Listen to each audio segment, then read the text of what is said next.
Good morning or good afternoon, depending on where you're joining from. Welcome.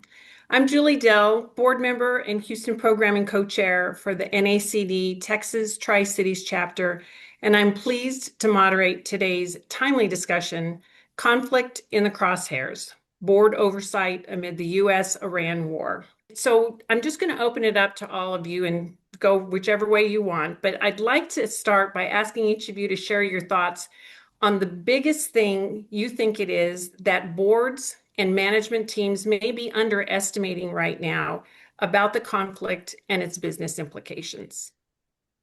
Sure, I'll go ahead and jump in. I think from a duty of care and a global security standpoint, what I've watched over the last 40 plus days, I think a lot of corporate entities out there underestimated how long the Iranian regime would be able uh, to be able to hold on during this conflict, but also the amount of turbulence that they were able to create in the global economic space. I think also in my experience, a lot of clients were not prepared for evacuations, and they were not ready for business continuity challenges that faced all of their global footprints in both the Gulf region and then also internationally. So that's what I saw over the last 40 days. This is going to continue for quite some time, even if there is a ceasefire. We're going to feel the ramifications. So we're in position now to assist. Thank you. Julie, from my perspective, the one thing I think we will underestimate is how long it will take to get the critical infrastructure back online to ensure that we have global access to reliable supplies and security of supplies, and what it's going to take to offset those outages here in the near term. Great. Ben, how about you? Yeah, and from my perspective, I think obviously everyone on this call is very aware of the impacts to supply chains, cybersecurity risk, commodity prices, and obviously as well the impacts on personnel who may be in conflict zones. And of course, safety of personnel should be paramount, and getting businesses back up and running, of course, is very important too. But I think there are some real legal risks for companies associated with what's happening now. And that ranges from regulatory reporting obligations to potential contractual disputes to potential shareholder litigation. And so I think we'll talk about some of those as we uh, work through some of the topics today so that folks can be thinking about that and planning ahead as they look to the coming weeks and months and dealing with the effects of this crisis. Great. Well, that's a great setup. And so, Seth, you've kind of touched on it, but you've been running actual evacuation operations out of the Middle East for weeks now, 40 days. And I suspect you did see quite a difference between companies and how they were prepared. So, what did the most prepared ones have in place that made a difference? Or you could answer the contrary to that. So, Absolutely. I'll talk basically my client experience of what I worked with our client base at Global Guardian versus 9 clients that I ended up working with after the conflict started that came to us for help. So I think one of the key pieces is when you choose a duty of care provider, and most companies should have a duty of care provider, you really need to read the fine print. Because in the fine print, much like when you buy insurance, you're going to figure out what that vendor is able to do for you, but also what they're not able to do for you. Global Guardian, the way that we're arrayed around the world to include the Gulf, is we have indigenous teams over 145 countries that are in place now, ready to help, along with all of our intelligence and cyber divisions and things like that. But the other piece is that we were built by retired CIA and special operations leadership, of which I'm one of them. And for the last 14 years, it's been preparing our clients before an event happens.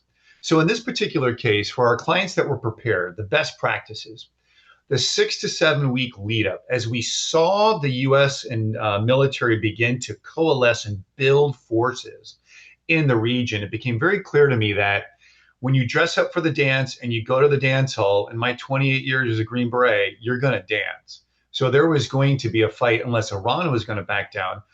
But I've been dealing with Iran for 28 straight years. I don't like the regime. They don't like me personally. So I knew this was coming to a head. So I was able to sit down with all my clients and say, let's be realistic. Let's get full accountability of everybody who's inside their missile range. Let's make sure we've got tracking and response apps, we've geofenced their locations. But more importantly, let's get the evacuation plan down so that your non-security focused personnel that are living in Abu Dhabi, Dubai, Kuwait, Bahrain, they know exactly where they're supposed to go and how we're going to get them out. We had done some analysis ahead of time, which included Oman has friendly relations with Iran. So the chance of Oman being attacked was frankly very low. So we knew that if we could take our clients from Dubai, for example, we could drive them across the Omani border and then fly them out of Muscat. So our clients were prepared. And then when the February 28th hit and the US and Israel started to bomb, we saw the Iranians, of course, start to fire missiles and drones at the Gulf nations. It was time to move. So at that point, there was no more figuring it out. Our clients already had their go bags ready. They had money, passports. They had already done their online visas. They had their medication. They knew what they were going to bring with them. And to be clear, evacuation isn't just you in the bag. There's families that need to bring the dog, the cats, all of those things that we all hold dear in our own lives. We were moving them the morning of the 28th, and it started small. It started with, individual small groups of either families or small groups of corporate clients. But as our corporate clients realized that this was not going to end anytime soon, and it was going to escalate, we started moving by day 3 or day 4 bus loads of clients. Now we're moving them by the hundreds. And instead of getting commercial flights for our clients, now we're bringing in charter flights that hold 200-300 people to move out clients at scale. And in the first 10 days, we moved 4,200 clients. And the reason we were able to do that was all of the legwork that was led up to the actual crisis kicking off. Now, for those that weren't prepared, I have picked up some new clients because they didn't read the fine print with their duty of care provider. And they realized that when the bomb started falling, their duty of care provider told them, shelter in place. Our point to them was, look, this isn't going to end anytime soon. Like, you can leave and you should leave. There's no point in staying if you can go. And so what they had to do then was sort of figure it out after the boom. It became, okay, well, what do I need? All right, you need these things to put in your go bag. You've got to apply online for a visa. What are your nationalities of your folks? Because while US people, we could move very quickly. For example, Indian nationals had to wait, in some cases, weeks to get approval from Saudi Arabia or Oman to go through some of the locations they needed to go to.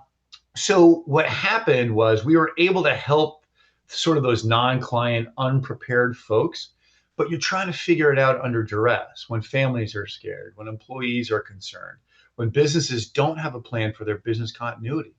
And that was the main difference between the two. Those that were prepared were ready to go, and they were able to continue to do their business resourcing. Because at the end of the day, it comes down to a very simple math problem. If you have a plan in place, if you have the intelligence and you have the resources already set in the location, then you are going to be able to move very quickly to get the outcome that you want because you've planned, you're prepared, the resources are there, and you can go. If you don't have those in place, you're going to fail the math problem every single time. So the takeaway here between the two is read the fine print on your insurance and on your duty of care provider. See if they will operate in a level 4 conflict zone or war zone, because the world is only getting more complex, more dangerous. This will happen again somewhere else soon. Thank you.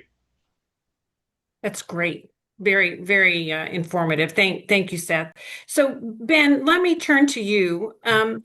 So when assets are damaged or disrupted by conflicts like the one that we're seeing, what are the first legal considerations companies should be making in those first hours, first days? What should they be thinking about? Yeah, good question. And I think, I'll cover these at a high level. I think each of which could probably be its own full, hour-long conversation or more. But I think first thing you should be thinking of, especially if you have damaged assets, should be evidence preservation and site control issues, because that's going to have implications both for potential affirmative claims, insurance claims, things of that nature.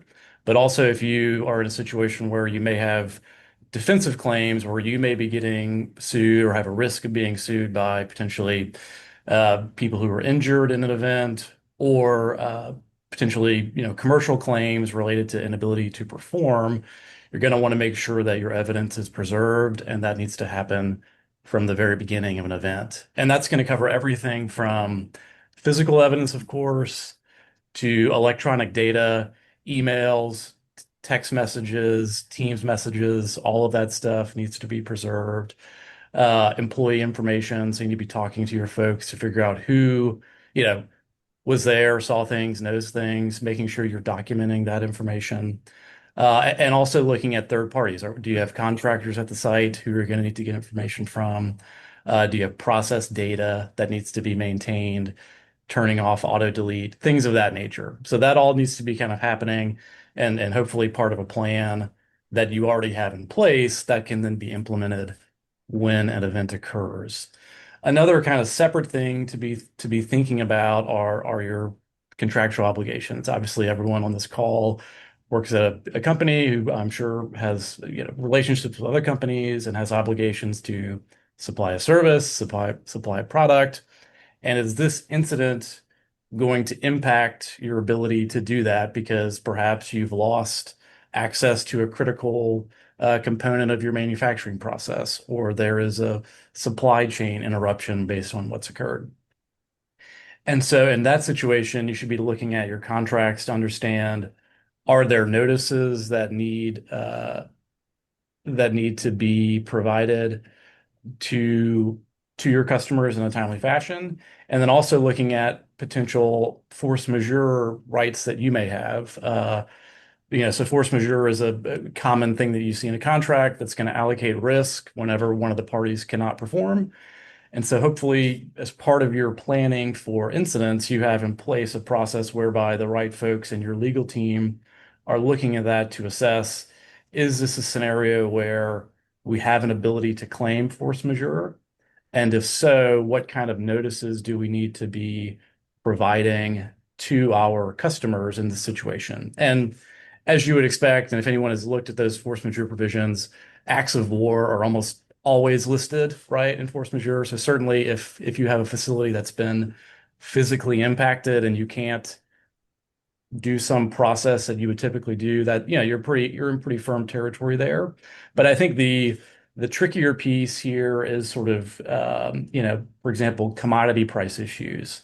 That's something that can obviously have very material impact on performing under a contract, because it may mean that the contract is no longer economical, but that's usually not a scenario where you can claim force majeure. So, it'll obviously be situation dependent, but you'll want to have kind of early discussions with your legal team to make sure that if you have those rights, you're exercising them in a thoughtful and timely way.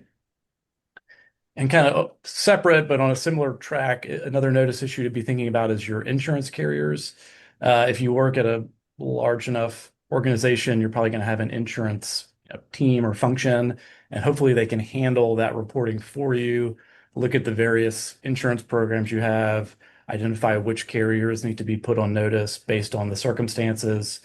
But I think the key, if you're thinking at this from a management level, is to make sure that the folks who have that information, who know your insurance program, are looped into your plan from the beginning so that they're aware of what's going on and can be thinking through, who do we need to be getting notice to in time, so you can avoid some situation down the road where a carrier says, well, you didn't tell us about this, you didn't give us timely notice, and then you're in a fight about whether something's covered or not. And then finally, there's going to be a range of regulatory reporting obligations that should be thought about. If you operate critical infrastructure, there's going to be numerous different reporting obligations there. If there are cybersecurity issues, and then there's also just kind of the generalized obligations for public companies to report material events through 8Ks, that need to be considered as well, and the timelines for doing that. And so we can break those down. But at a high level, I think those are some key things that organizations should be considering if they have a crisis event like what could occur in a situation we're currently dealing with.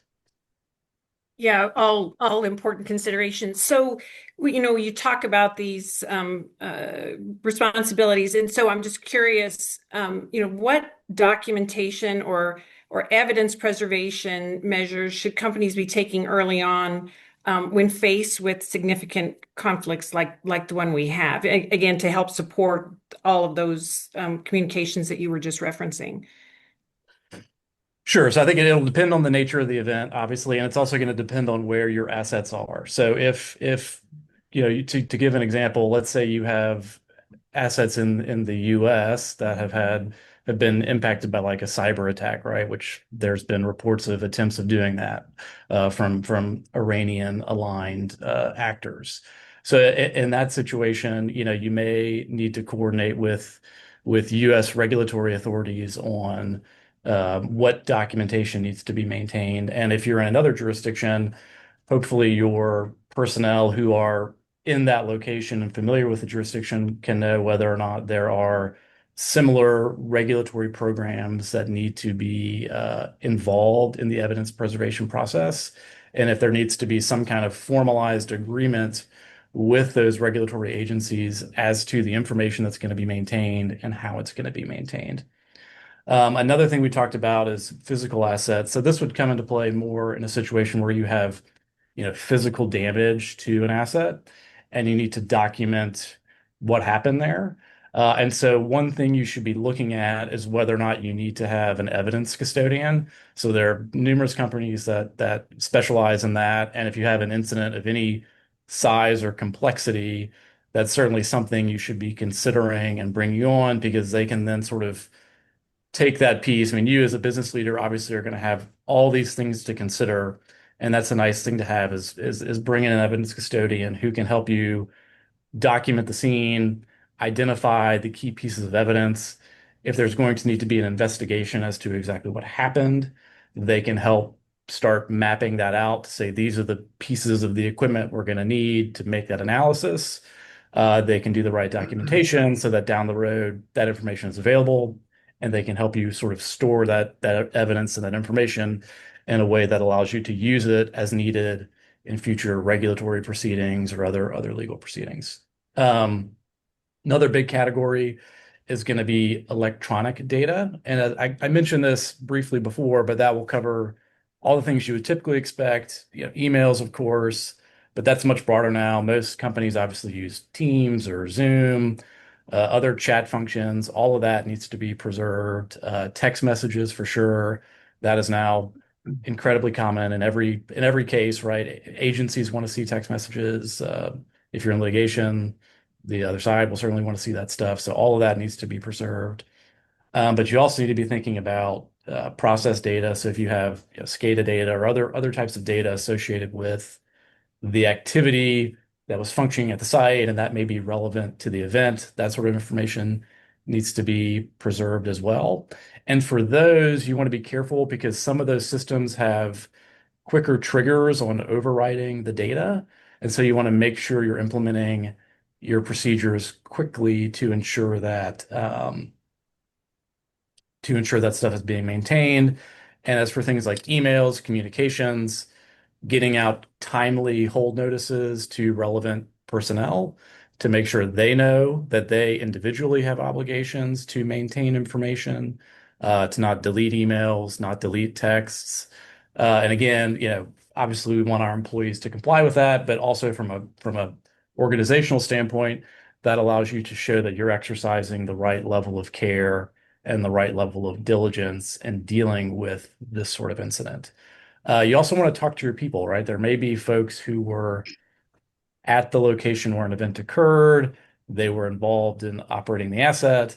They may have information that is relevant. And so you're going to want to, one, identify who those people are, and two, talk to them fairly early on to understand what they know about the situation, what information they have, and where you as management or whoever sort of overseeing the incident response may have some blind spots in terms of where data or information may be. So those people are going to play a critical role.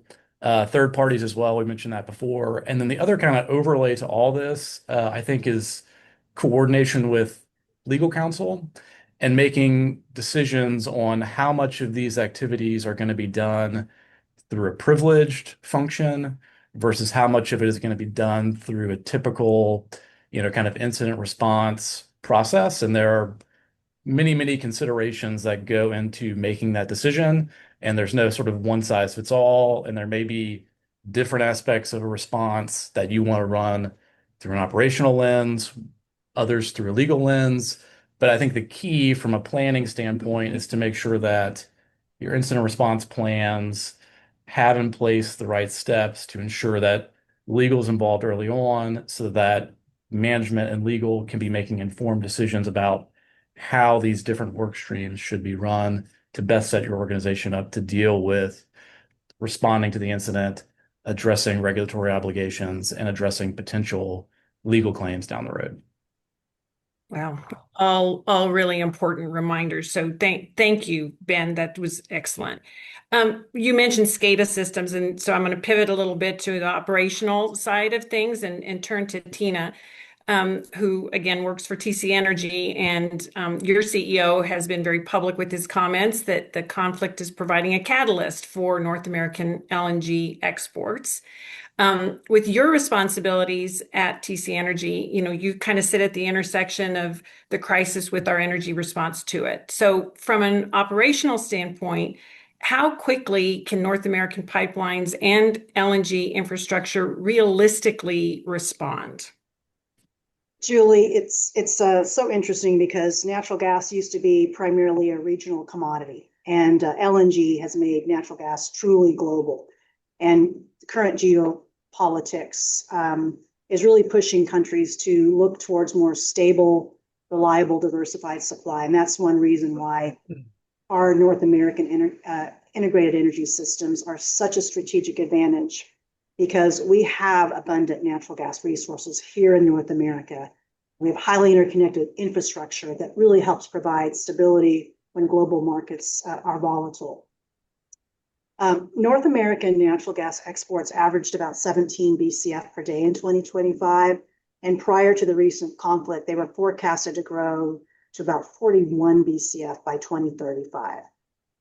Our systems transport about 30% of the feed gas to about 7 operating export facilities. So we have a front row seat in the impact and in the importance of North American LNG exports. So the events unfolding in the Middle East, they really underscore how fragile global energy systems can be and why energy security really matters. So compared with the onset of the Russian invasion of Ukraine in 2022, one difference today is that additional LNG capacity from the US Gulf Coast and Canada's West Coast has really strengthened global supply resilience. So as global trade is disrupted and countries work to diversify their energy supply, dependable LNG from North America is playing a really important stabilizing role. So the US is the largest exporter of LNG right now, and US LNG feed gas demand has pushed to record highs in 2026. We've seen them average over 20 BCF per day since the start of March. That's about 4 BCF per day higher than the same period in 2025. The LNG export facilities are running right now near max capacity. We're seeing utilization rates pushing between 95 to 100% of peak day capacity across the country to help offset lost Qatari supply. So near term, the early March closure of the Strait of Hormuz removed about 20% of global LNG supply. It's about 11 BCF from Qatar. Longer term, those March 19th missile strikes removed another 1.7 BCF. That will take years to come back online, 3 to 5 years. So we're going to see extended outages on an LNG front there. So here in North America, the next material U.S. liquefaction additions hit between 2026 and 2029, so 26 to 2029. We have limited North American LNG supply set to come online in 2026. That would be from Golden Pass and Mexico's Costa Azul facilities. So we will see anticipated opportunities for LNG between 22 to 23 BCF a day over the course of this year in total. In 27, the North American feed gas for LNG is forecasted to average about 25 BCF when we see Sempra's Port Arthur facility, phase 1, come online. We'll see Venture Global's Calcasieu Pass phase 2 come online, and a small expansion at Altamira's facility in Mexico enter service. 2028, we'll see demand rising again to about 28 BCF a day. Again, continued ramp up of volumes at Port Arthur and Calcasieu Pass 2, but now Woodfibre adding incremental Canadian LNG export capacity. And then by 2029, we'll see about 30 BCF coming into forecast with Cedar LNG and next decade's Rio Grande phase 1 coming into service.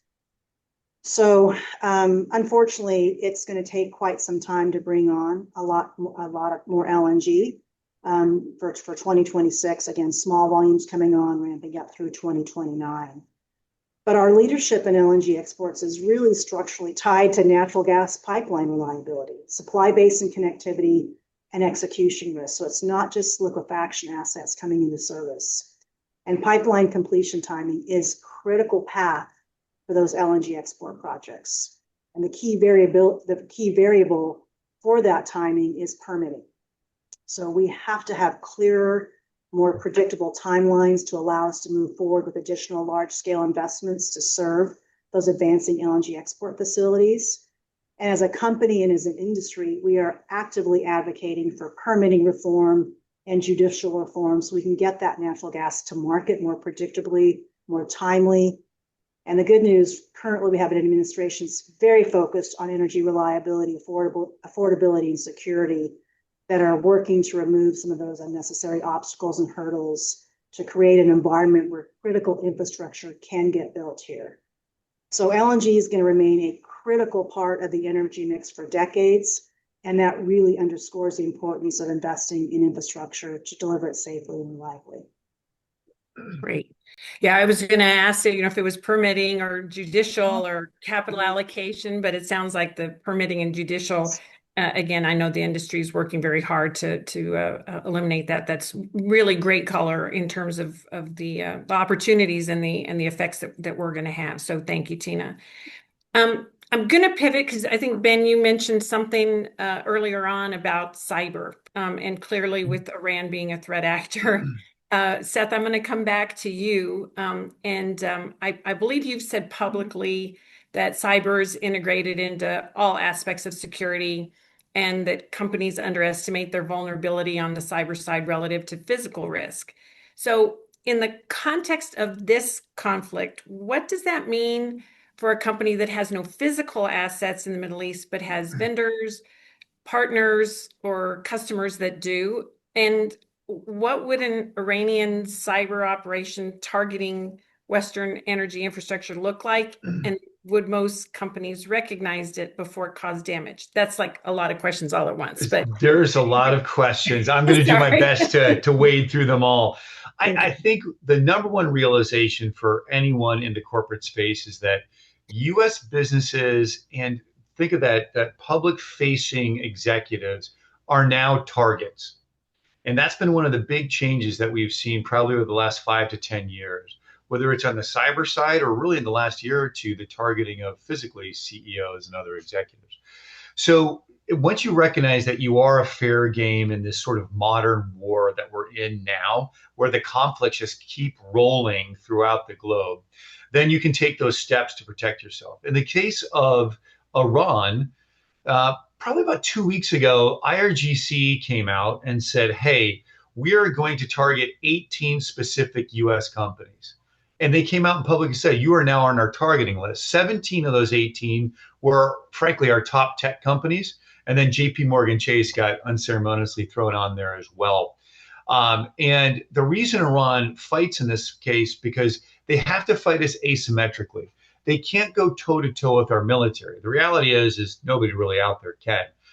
So what they're going to lean on heavily are cyber attacks and their proxy armies that they've built out over 47 years. These are going to be their main weapon systems to try to inflict damage to the United States. They can't reach us with missiles. They can't reach us with drones.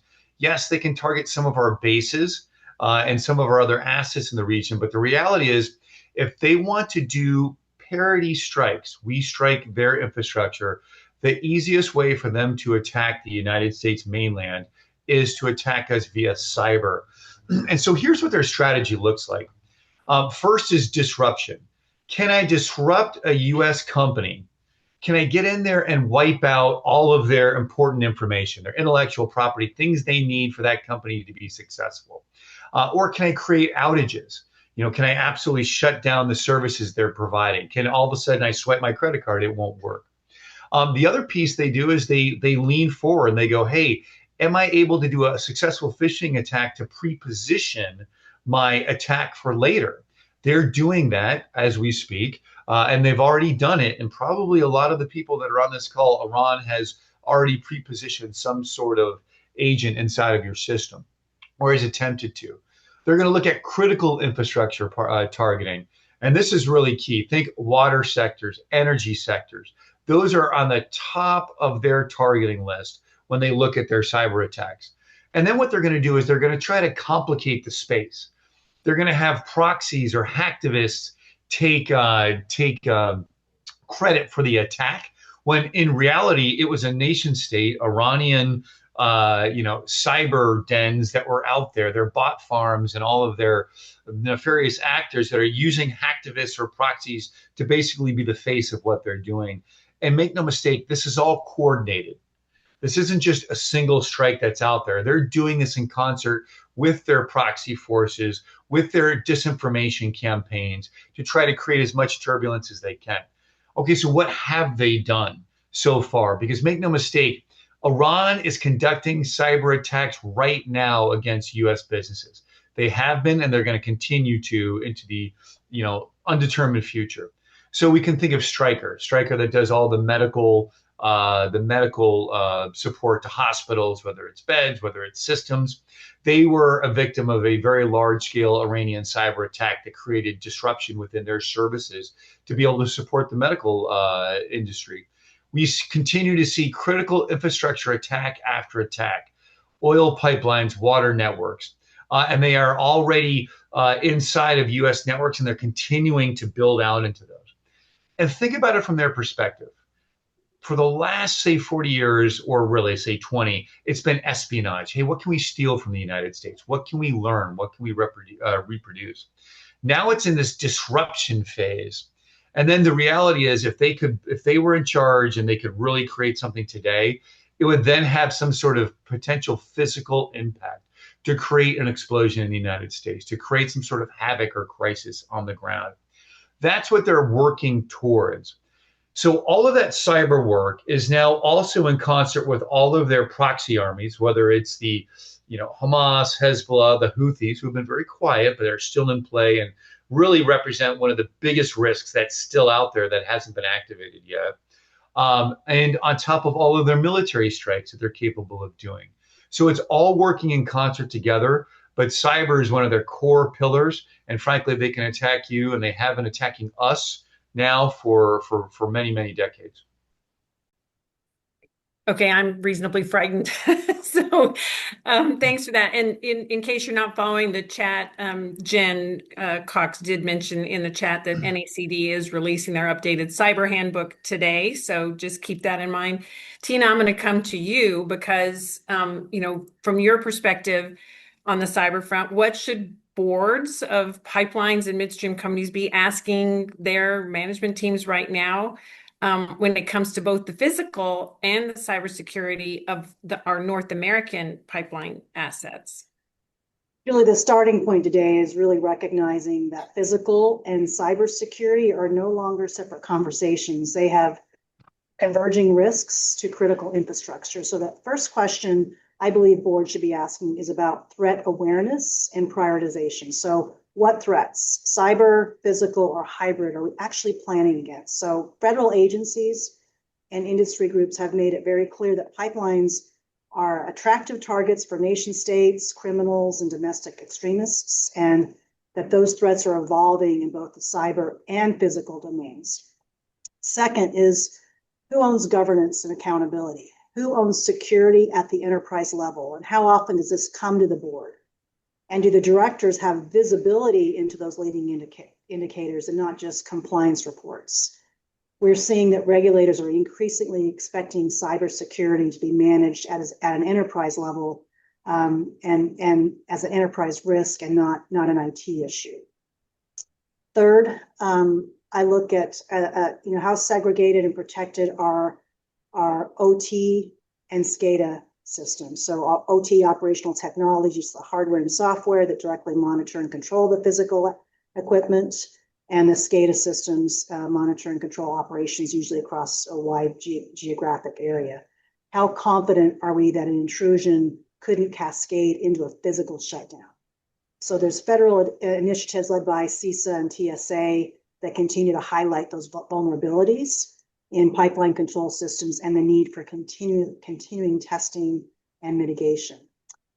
Fourth, physical asset protection. Have we identified our most critical facilities and our controls? So monitoring, access management, patrols, intelligence sharing. Are those controls aligned with today's threat environment? So pipelines are geographically dispersed, stationary, and difficult to fully harden. So that requires disciplined risk-based prioritization.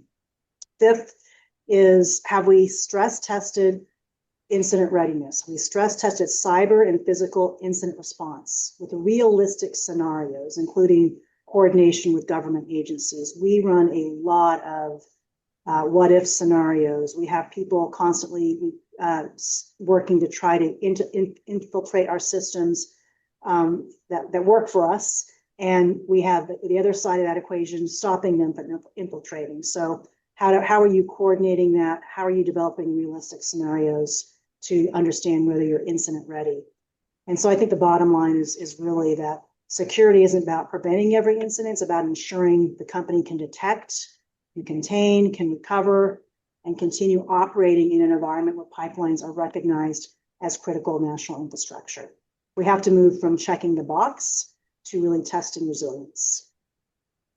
Does that include having boards doing tabletop exercises alongside management, or I'm just curious your perspective there? Yes, we have elevated a lot of tabletop exercises to an ELT level, and now looking at board opportunities to do that as well.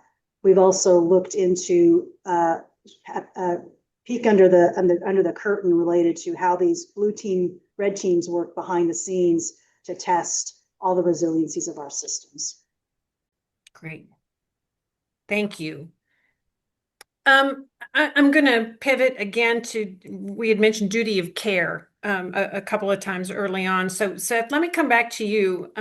So I'm curious, where do companies most often fall short in their duty of care obligations, and what would good look like right now? Sure. And I think this is a nice dovetail off of the cyber discussion. So when you look at duty of care, it needs to be what we call a one button solution. So whether it's a cyber threat that you're having, whether it's protecting your public facing CEO, protecting your travelers as they go around the world or around the United States, that duty of care support needs to be completely holistic. What you don't want to be doing is trying to juggle like 8 or 9 different vendors that do 8 or 9 different security functions, because everything needs to be enmeshed now. It needs to be working together. So when you think about, how can I best serve my companies that are out there if you're on a board? It's really, hey, what is your coverage? Because it's easy to look at things from a CFO lens of how much does this cost and do we really need it? But when you look at your financials, the question to ask yourself is, do you truly understand your financial risk of not investing in security that's going to cover your business continuity, employee safeties? Are you coming up short? If you're being cheap, not to put a fine point on it, and you don't have a duty of care provider that covers cyber or that helps you in Malaysia, Myanmar, and in Buenos Aires, or they only do small parts, or if they've got a great tracking mechanism around the world, but they don't have an action arm on the ground there to help you, you're making a mistake. Because in the modern world, the days of, hey, I'm a US business and I'm going to be safe, that doesn't exist anymore. You are being targeted. You are being targeted on the cyber side. And to Tina's point, it's the cyber and the physical coming together. So you have to have a plan that can move immediately. Hyper responsive. We talked about you need to have a plan, you need to have the resources in place and the time. You've got to be able to move fast, and that equals the outcome, your positive outcome. So for any board member that's out there, does it cover all aspects of security? Can it move fast to help me now? Because if you can just track me, you're just admiring the problem. I don't need someone else to admire the problem. I need someone to solve the problem. And oh, by the way, it needs to happen right now because there's a natural disaster. There's a coup. There's a war. There's one of my travelers got robbed. What is it? Or I've been detained at the Beijing airport. I need a solution for that. If you don't have that, then you're really going to be in a troubling position. And then finally, understand the threats of today. When you look at what's happened since Mr. Thompson's assassination, the thing that scares me the most right now is the normalization of violence against CEOs and corporate leaders inside of the United States and the rest of the world. But it was Sam Altman just, a few days ago. And if you look at the history of the number of key leaders that have been targeted, whether it's Minnesota politicians, crypto leaders being captured and, having fingers cut off. You look at the threats that are being leveled against people now that are the public face for their company. It's scary because right now it's really easy to be an aggressor. I have AI to help me target your pattern of life. I know how to hurt your brand because if I kill you or threaten one of your key leaders, I'll have a massive brand impact. Look at United Health. I hate to keep focusing on them, but they're unfortunately a perfect example of what happens if you don't have the security in place and the unthinkable unfortunately happens. So you've got to be realistic that the world is changing rapidly. The US does not have this sort of domination in the space anymore. US businesses are being targeted. It's become normal now and celebrated to target key CEOs and leaders that are out there. Look at Luigi Mangioni's defense counsel and who's paying for it and the public upswell for him.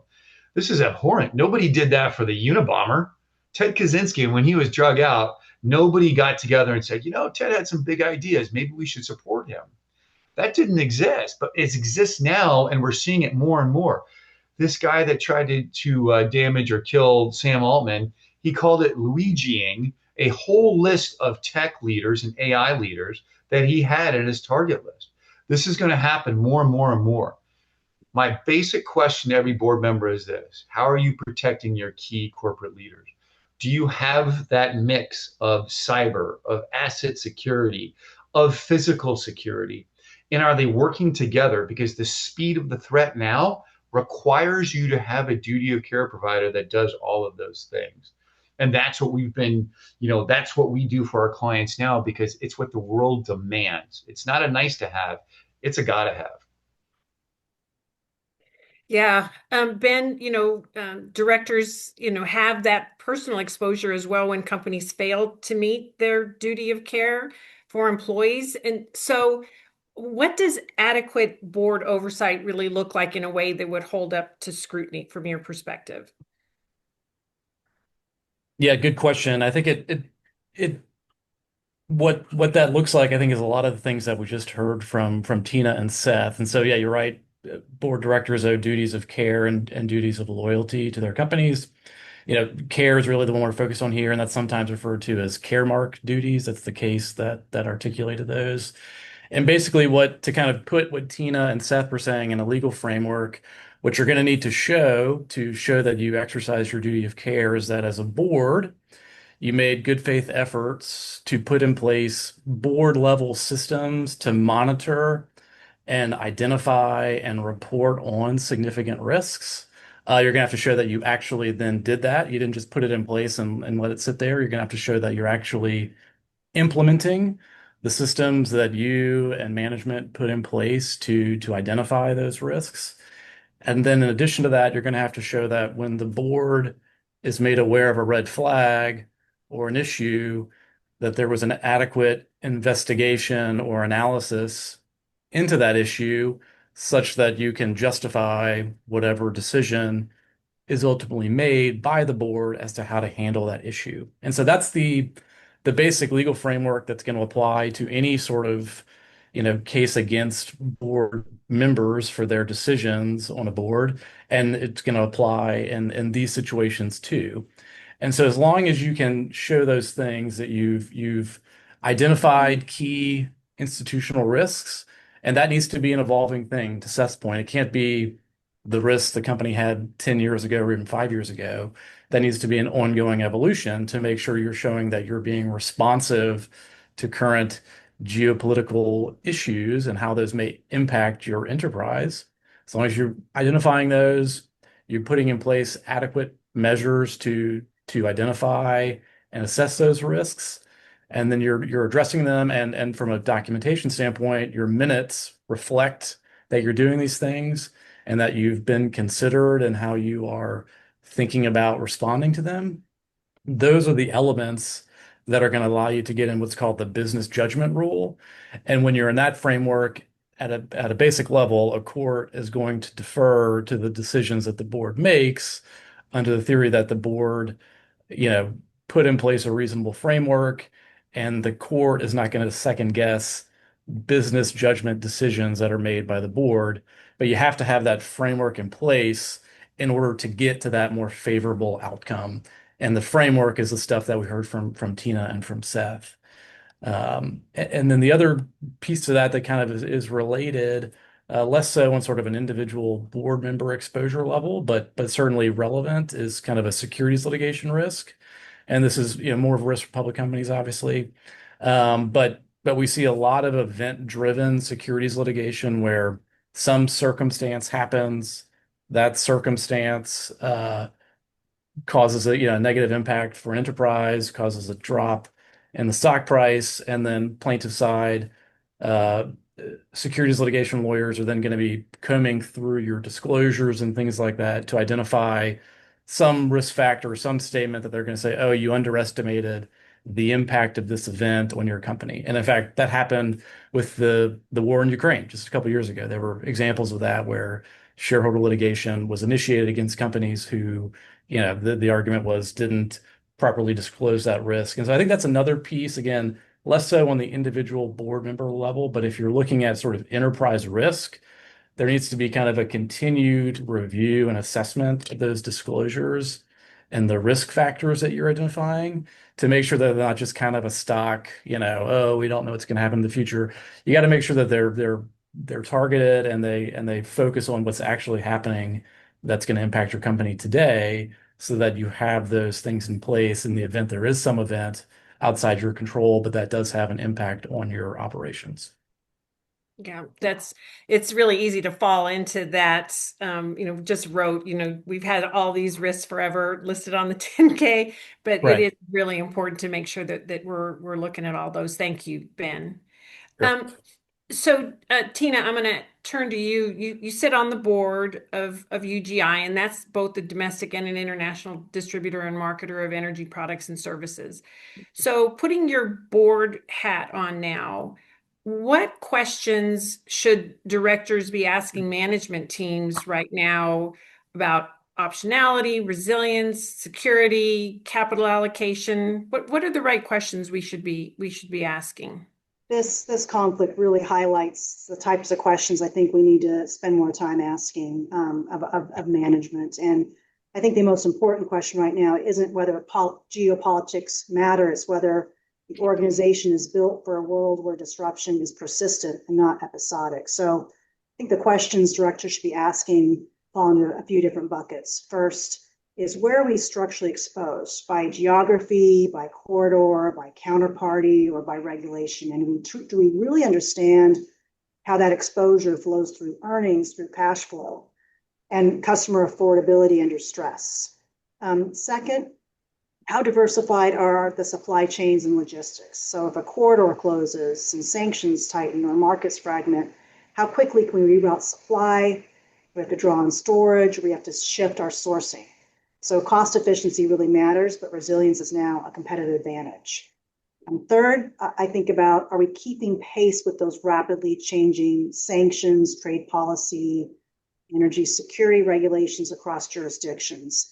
And importantly, are we anticipating where national energy security priorities, not just markets, will shape demand, returns, and capital approvals? I also think about, are we planning for short-term spikes or sustained volatility? And do our hedging strategies, rate structures, regulatory approaches protect our customers while preserving our financial stability? I also think about, have we stress tested our physical and cyber defenses? We already talked about that. And that's really critical, especially in this type of situation. And then finally, what scenarios would force us to rethink where we invest, how long our assets last, or which markets we choose to be in? And are we balancing those, balancing near-term resilience with long-term opportunities that are created by global energy security priorities? So I think at a board level, the shift is really from monitoring those headlines to testing long-term preparedness, because in today's energy markets, disruption isn't the exception, it's the operating environment. Yeah, really, really good. Just a reminder to our participants, if you do have a question for the panelists, just make sure to drop it in the chat. Otherwise, I'm just going to keep going. I'm going to turn back to Ben again, looking at boards themselves. And you'd mentioned a little bit of this earlier on, but how should boards think about force majeure, customer notification obligations, insurance notice, regulatory reporting before an actual incident occurs? Yeah, I think it all goes back into the kind of what you're planning, right? And so I think companies typically are going to have kind of written incident response plans that document what they're going to do, which is great, but those can get stale. They can sit on a shelf. People can kind of forget what their role is in that process. And so I think what boards can do is make sure that management has active plans in place to stress test those, doing tabletop exercises, running scenarios to make sure that those things, people are staying fresh on them. They know their roles. And that I think when you do those exercises, I've seen it when we've done it with companies, is it identifies holes in your plans that you maybe don't see when you just write it out, or you get a consultant to help you prepare an incident response plan. It looks great on paper, but then you start doing it and you're like, wait a second, we didn't deal with this, so we're going to have to figure that out. And I would say make sure you're involving legal in that function too. I mean, obviously operations needs to be involved, health and safety, but make sure legal is in that group too. I know no one likes to invite the lawyers to the party, but sometimes they have to show up every once in a while. And I think this is a spot where they can provide some value and make sure that on some of these other things that are maybe secondary to your operation, secondary to sort of human health and safety, but are ultimately going to be important to your enterprise and important to hopefully minimizing the headaches created by these events, to put in place those things in terms of insurance notifications, customer notifications, appropriate protections for attorney-client privilege, document preservation, making sure that those are baked into your plans and that those are drilled, so that when a crisis does happen, while that's unfortunate, you're ready to respond in a way that hits all these work streams. Great. We do have a question that has come in, so I'll just toss this out and one of y'all can pick it up. What is the one governance mechanism every board should implement now to translate U.S.-Iran conflict risk into faster, better enterprise decisions? Julie, I'm happy to jump in quickly here. I would ensure that this type of conflict is acknowledged, included in the enterprise risk profile at every company. So ensuring that, I'm thinking about lots of different companies, and I'm not sure this was on a lot of enterprise risk matrix. And so I think it's important to make sure that it is added and that there are mitigants that you're implementing and addressing if it's something that's impacting your company. I would add on, this is a great point that Tina made. I would add on that we live in a rolling state of conflict now. We talk about Iran, we talk about a ceasefire, or I'm sorry, a peace deal, but then in the same breath, we're like, and we're going to swing by Cuba on the way back. And you're like, whoa, okay. And then what comes next after that? So it's really a question of understanding what comes next. What happens if we start to attack the Mexican cartels with physical, with military strikes? What does that do to everyone's risk profile in Latin America, especially between Colombia, Peru, and all the way up to the U.S. border? So I think to Tina's point, it's easy to focus on Iran, but we have to also focus on, hey, what do we hear in signaling, messaging, and from our people on the ground for the next conflict? It's not a question of it's going to happen; it's going to happen. But what's my team in the Philippines telling me? Maybe I'm missing something there. Or, hey, what does this election mean in Belarus? And that I need to be watching. And finally, I'll say just in our own backyard, we ended up helping a number of clients in the United States in January when the ice storm hit, and a whole number of families and employees were trapped. No power, no water, no fuel. Ice couldn't get out. Who's going to come get you? Like, think about your own backyard as well.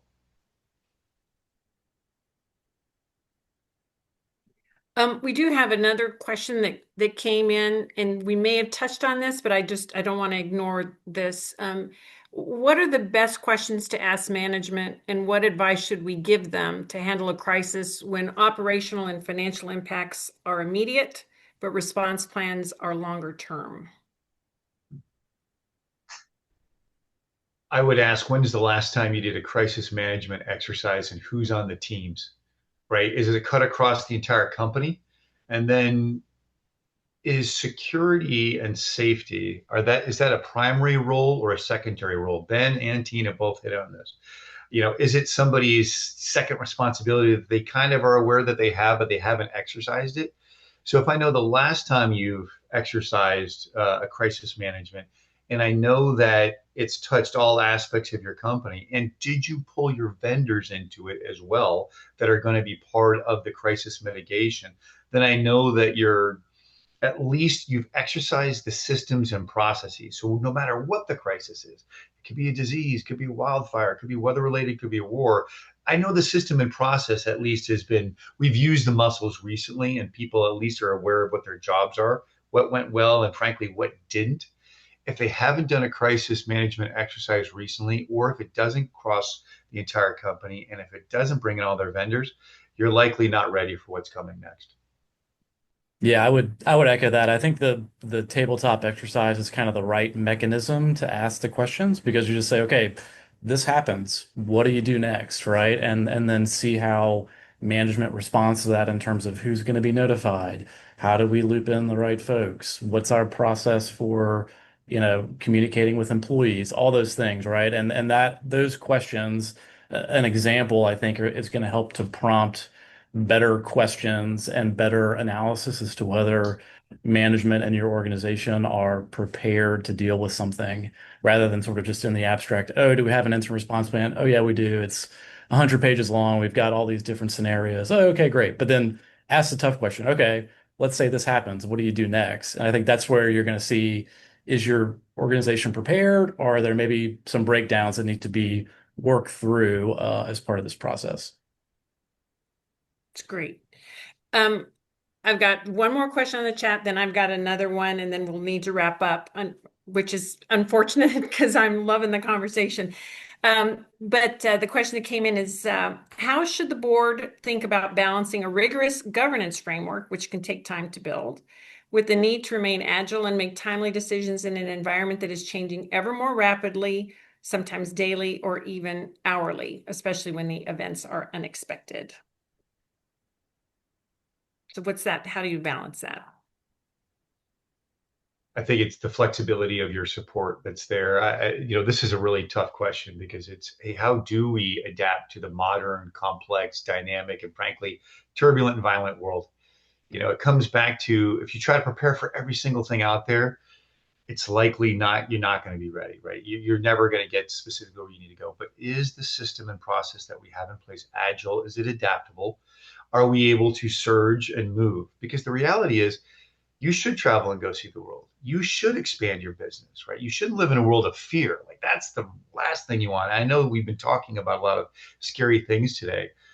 Check to make sure that your system and process is going to be able to maneuver and work for it and give you options when the next crisis comes in. If you have that right partnership with your vendors and your teams out there, you're in a great position to survive and to expand and grow. What was it that Rothschild said? When the guns are firing, you should be buying. And there was some version of that. He's not wrong. There's opportunity in all of this. Is your system able to adapt and put you in position to be able to take advantage of those and to expand and win for your team?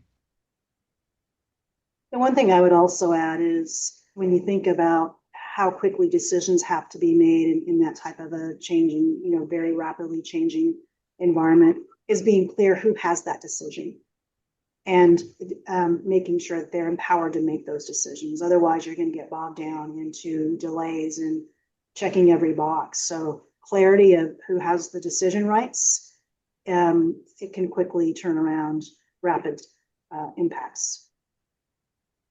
Yeah, I guess only thing, excellent points. I would just add that it just reinforces the idea that when you are taking on the responsibility of being a board member on a board of directors, this is not just coming in for a quarterly meeting anymore. This is having to be responsible, available, and really being able to help guide the companies that you're responsible and your shareholders that you're responsible to. So thank you for that.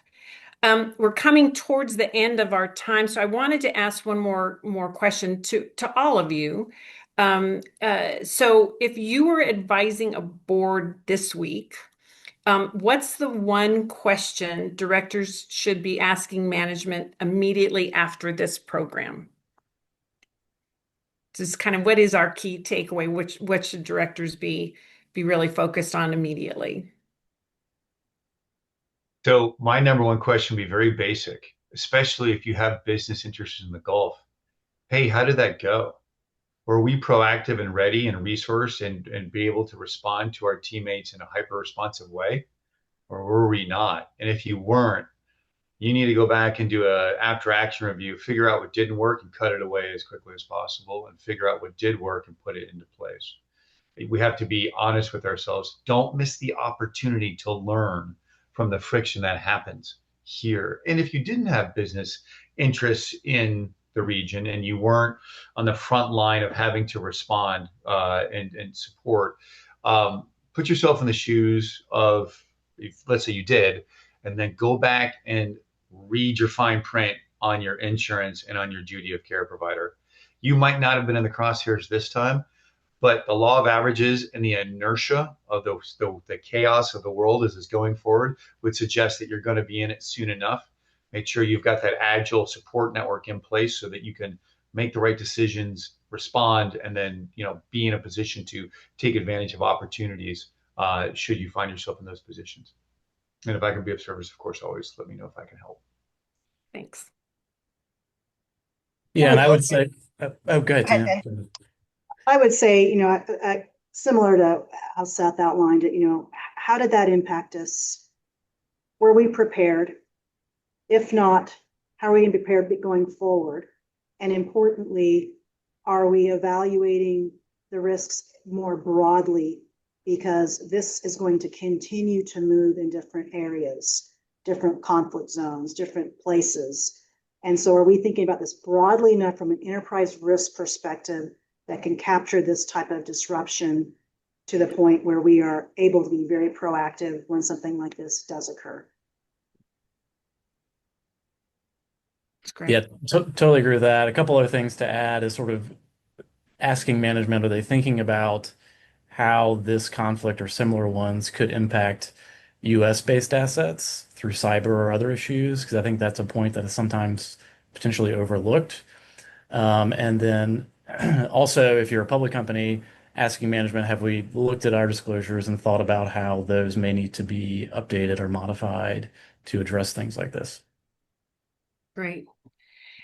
Seth, before we started the session, you had some really interesting commentary, and you kind of touched on it a little bit when in one of your comments that you've got to be looking at all of the signals and talking to your teams, whether it's in the Philippines or what are we doing in Cuba. And Yeah. no one mentioned Greenland today, but there's a lot of things going on.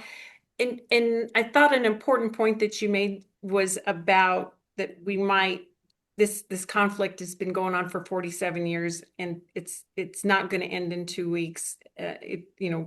Declaring victory. So if you wouldn't mind just quickly kind of summarizing that again, because again, I think it's important for people to recognize that this is not necessarily ending, and we have to continue to be vigilant. So if you don't mind just kind of rehashing some of that, it was really interesting.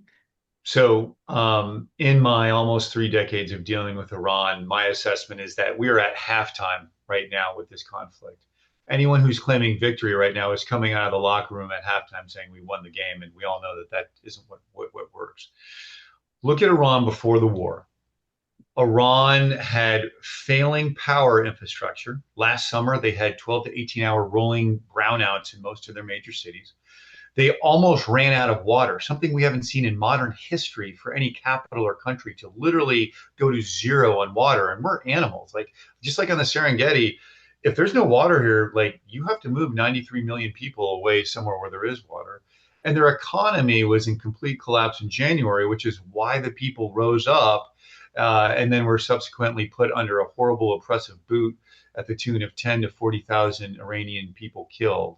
That was before the war. That was before 15,000 missiles slammed into the country and did an additional, what we think conservatively is $250 billion worth of damage on top of everything that had already happened to Iran. So Iran is in this fragile place, and there is no Iranian Marshall Plan that I see in the wings. Who's going to help Iran, even if we sign a peace deal tomorrow? The Gulf states aren't. You just attacked them and did a whole bunch of damage to them. So that's off. The US is not going to come cut you a check. China and Russia are, they will give you intelligence and weapons parts, but they're not cutting you a check either. So what's going to happen to Iran? The second thing that is, the Iranian regime holding on is the second scariest thing to the Gulf states. Their number one fear is that that turns into a failed state like Yemen across the Straits of Hormuz, except that it's awash with Shahed drones and ballistic missiles. There is a lot of potential chaos that could still exist no matter who signs a piece of paper. Because just because you stop the US and Iran and Israel bombing you, you now have a population crisis that's about to kick off because they don't have an economy. Their infrastructure is failing. They don't have social services. And oh, by the way, a brutal, blistering summer is about 5 to 6 weeks away. And if you thought it was bad last summer, it's going to get worse coming up. So there's nothing in the sort of short-term to mid-term radar that tells me that this is going to be resolved. It's likely to get worse, and we're all going to have to feel the ramifications around the world from an economic standpoint and frankly from a humanitarian standpoint. And we're going to be adding more conflicts on top of this in the coming weeks, months with Cuba and some other locations too. So just make sure you've got that resiliency built into your systems and processes for your companies. And if you don't have it there, you have concerns, reach out.